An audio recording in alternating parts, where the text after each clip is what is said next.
नमस्कार दोस्तों, तो अनंत क्लासेस में आपका स्वागत है। आज हम लोग क्लास 11th के बच्चों की डिमांड पर मैथ का इंट्रोडक्शन लेके आए। यहाँ पे गणित का सामान्य परिचय, मतलब क्लास 11th वाले जो बच्चे हैं उनके लिए मैथ का जो सिलेबस अपना इस साल का है वो पूरा का पूरा यहाँ पे समझाएंगे। और उसके बाद में बच्चे कमेंट में बताएं सभी कि कौन सा चैप्टर स्टार्ट करना है, उसी चैप्टर से हम लोग यहाँ पे स्टार्टिंग कर देंगे। ठीक है, अभी तो सभी लोग ध्यान देते हैं कि जो क्लास 11th में एनसीईआरटी का जो सिलेबस दिया गया है, या फिर हम लोग कहें गणित का जो सामान्य परिचय होता है, जैसा कि पीछे अभी हमने 10th क्लास में इंट्रोडक्शन दिया था, तो 10th क्लास का जो भी सिलेबस था वो पूरा का पूरा समझाया गया था। वैसे ही यहाँ पे क्लास 11th में जो गणित का सिलेबस है वो क्या है, तो हम लोग समझते हैं यहाँ पे कि 10th क्लास में जो मैथ के चैप्टर थे वो 15 चैप्टर थे। अब यहाँ समझते हैं कि भाई 11th क्लास का जो पहले का सिलेबस था उसमें जो चैप्टर थे वो कितने थे, 17 चैप्टर थे। ठीक है, मतलब कुछ चैप्टर वहां पे अधिक दिए गए थे। अब इस साल क्या हुआ, नया सिलेबस आया है, मतलब संशोधन किया गया है। तो जो नया सिलेबस आया है उसमें कुछ चैप्टर कम कर दिए गए हैं। तो हम लोग क्या करेंगे कि जो न्यू सिलेबस है, अपना नया जो सिलेबस आया हुआ है वही हम लोग पढ़ेंगे। और जैसे इसका आज इंट्रोडक्शन होगा तो अगले सेकेंड डे की हम लोग बात करें, कल की जब बात करें हम लोग, तो कल इसी में जो चैप्टर आप लोग बताएंगे कमेंट में वही चैप्टर स्टार्ट होगा और उसका फर्स्ट पार्ट अपलोड किया जाएगा। तो पहले समझ लेते हैं यहाँ पे कि जो क्लास 11th है उसमें चैप्टर कौन कौन से है। तो हम लोग यहाँ पे समझते हैं कि जो पहले चैप्टर का नाम है वो क्या है। तो पहले चैप्टर का नाम है समुच्चय। पहले चैप्टर का नाम क्या है भी, समुच्चय। इसको हम लोग सेट्स बोलते हैं। क्या बोलते हैं भी, सेट्स। समुच्चय का मतलब थोड़ा बहुत समझ ले यहाँ पे, बाकी तो इंट्रोडक्शन होने के बाद ही समझाया जाएगा। समुच्चय का अर्थ होता है संग्रह, या फिर हम लोग कह सकते हैं कलेक्शन, या फिर एक समूह या फिर ग्रुप हम लोग कह सकते हैं। तो हम लोग समूह पढ़ने वाले आगे चल के। समूह किस चीज का होगा, संख्याओं का हो सकता है, व्यक्तियों का हो सकता है, किसी भी वस्तु का समुच्चय या संग्रह हो सकता है। अच्छा, सेकेंड चैप्टर भाई कौन सा है, तो सेकेंड चैप्टर अपना दिया है यहाँ पे संबंध एवं फलन। क्या है भाई, संबंध एवं फलन। ये हो गया अपना सेकेंड चैप्टर। इसको बोलते हैं हम लोग रिलेशन एंड फंक्शन। क्या बोलेंगे भाई, रिलेशन एंड फंक्शन। ये हो गया सेकेंड चैप्टर। ठीक है भाई, तो फर्स्ट वाले चैप्टर का नाम क्या है भाई, समुच्चय है।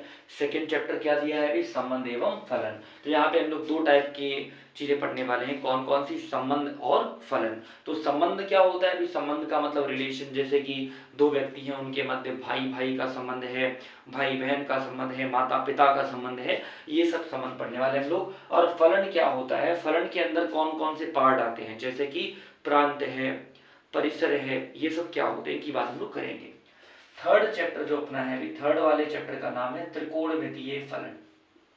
क्या नाम है, त्रिकोणमितीय फलन। ठीक है भाई, या फिर त्रिकोणमितीय अनुपात भी हम लोग कह सकते हैं। तो इसका मतलब होगा ट्रिग्नोमेट्रिक रेशियोज। Trigonometric ratios.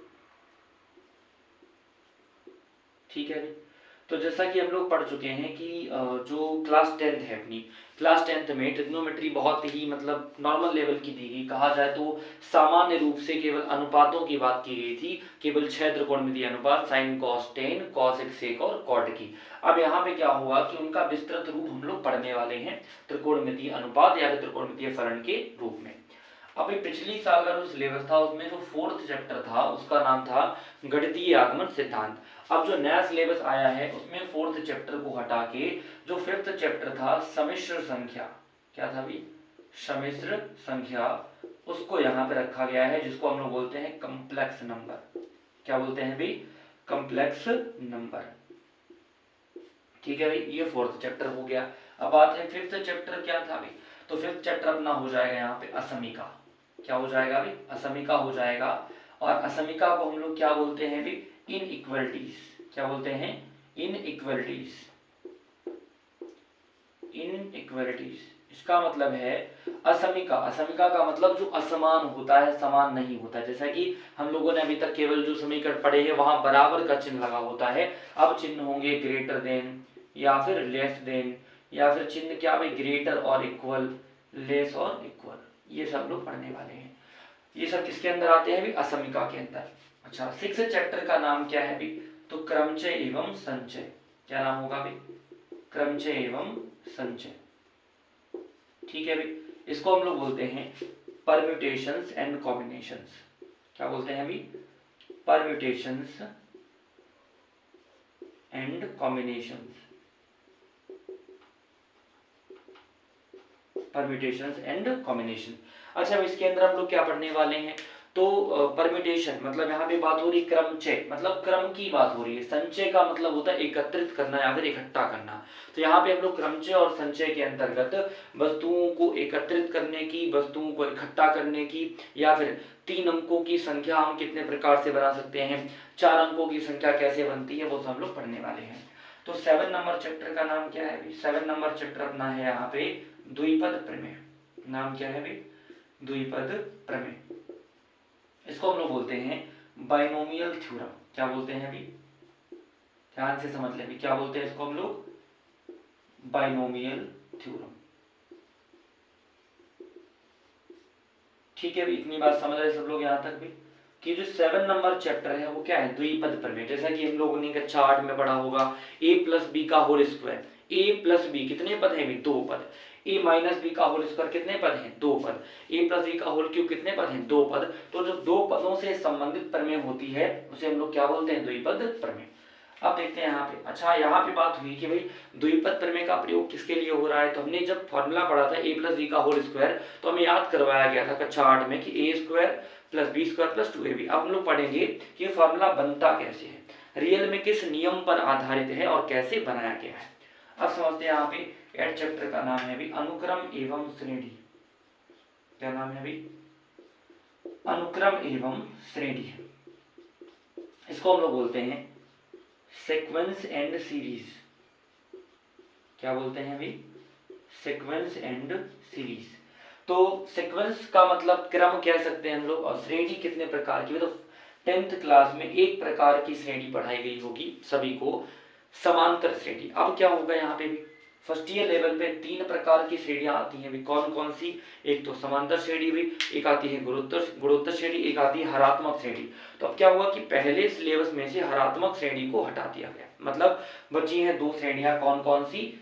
समांतर श्रेणी और गुणोत्तर श्रेणी। ठीक है भी, तो इसके अंदर हम लोग क्या क्या पढ़ेंगे? अनुक्रम पढ़ेंगे, अनुक्रम के प्रकार पढ़ेंगे, और श्रेणियां कितने प्रकार की होती है यहाँ पे। ठीक है भी। 9वें चैप्टर का नाम है सरल रेखाएं।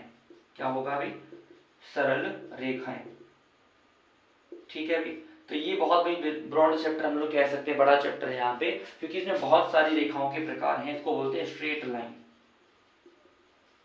क्या बोलते हैं भाई? Straight line. या फिर इसी चैप्टर का जो अन्य नाम है उसको बोलते हैं नियामक ज्यामिति। क्या बोलते हैं भाई? नियामक ज्यामिति। ठीक है भाई, कोऑर्डिनेट ज्योमेट्री जो कि हम लोगों ने पढ़ी है कक्षा 10 में, उसी की बात हो रही है यहाँ पे। अच्छा, 10th नंबर जो चैप्टर है अपना वो क्या है अभी? तो 10th नंबर चैप्टर को हम लोग बोलते हैं शंकु परिच्छेद। क्या बोलते हैं अभी? शंकु परिच्छेद, या फिर शॉर्ट फॉर्म में इसको हम लोग शांकव भी कह देते हैं अभी। और शांकव के अंदर भी क्या, जैसे कि हम लोग जानते हैं वृत्त क्या होता है, परवलय क्या होता है, अति परवलय क्या है, दीर्घवृत्त क्या है, ये सब क्या होते हैं? शांकव। तो शांकव को बोलते हैं भी कोनिक सेक्शंस। क्या बोलते हैं भी? Conic sections. ठीक है भी, सब डिटेल पढ़ाया जाएगा, फिलहाल में केवल हम लोग देख लेते हैं कि कौन कौन सा चैप्टर अपने सिलेबस में शामिल है। तो 11 नंबर चैप्टर जो अपना आता है वो है त्रिविमीय ज्यामिति। क्या है भाई? त्रिविमीय ज्यामिति का परिचय। त्रिविमीय ज्यामिति का परिचय मतलब यहाँ पे बात होगी 3D ज्योमेट्री की। किसकी बात होगी भाई?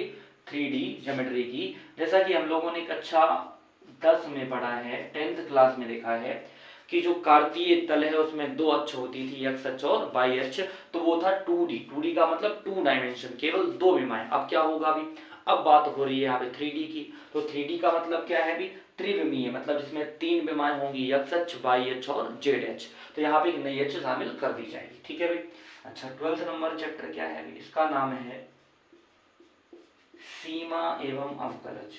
क्या नाम है अभी? सीमा एवं अवकलज। इसको बोलते हैं अभी लिमिट एंड, क्या बोलते हैं अभी? Limit and derivative. ठीक है, क्या बोलते हैं, लिमिट एंड डेरिवेटिव। भाई ये चैप्टर बहुत ही ध्यान से सब लोग समझे, जब स्टार्ट होगा ये पूरा का पूरा चैप्टर 12th क्लास में सेम वैसे ही मिल जाएगा, क्योंकि अगर हम लोगों ने फर्स्ट ईयर में तैयार कर लिया तो मान के चले कि ये इंटर लेवल पे भी सेम ही रहेगा, एक दो फॉर्मूले बढ़ जाएंगे, कुछ विधियां बढ़ जाएंगी, बाकी सब सिलेबस सेम रहेगा। ठीक है भाई, तो ये चैप्टर बहुत ही ध्यान से, इसके ऊपर स्टार बना लेते हैं हम लोग, यहाँ पे 3 स्टार बनाएंगे, यहाँ पे महत्वपूर्ण चैप्टर हम लोग कह सकते हैं। ठीक है भाई, ये वाला चैप्टर अपना। अब बात होती है भाई कि 13 नंबर चैप्टर कौन सा है। तो पहले टाइम पे 13 नंबर चैप्टर गणितीय विवेचन रखा गया था भाई, अब चेंज कर दिया गया। अब क्या बोलेंगे, तो अब रखा गया है सांख्यिकी। क्या रखा है अभी, सांख्यिकी, जो कि सबने कक्षा 10 में पढ़ा ही होगा। अभी सांख्यिकी का मतलब क्या होता है, स्टेटिस्टिक। क्या होगा, स्टेटिस्टिक्स।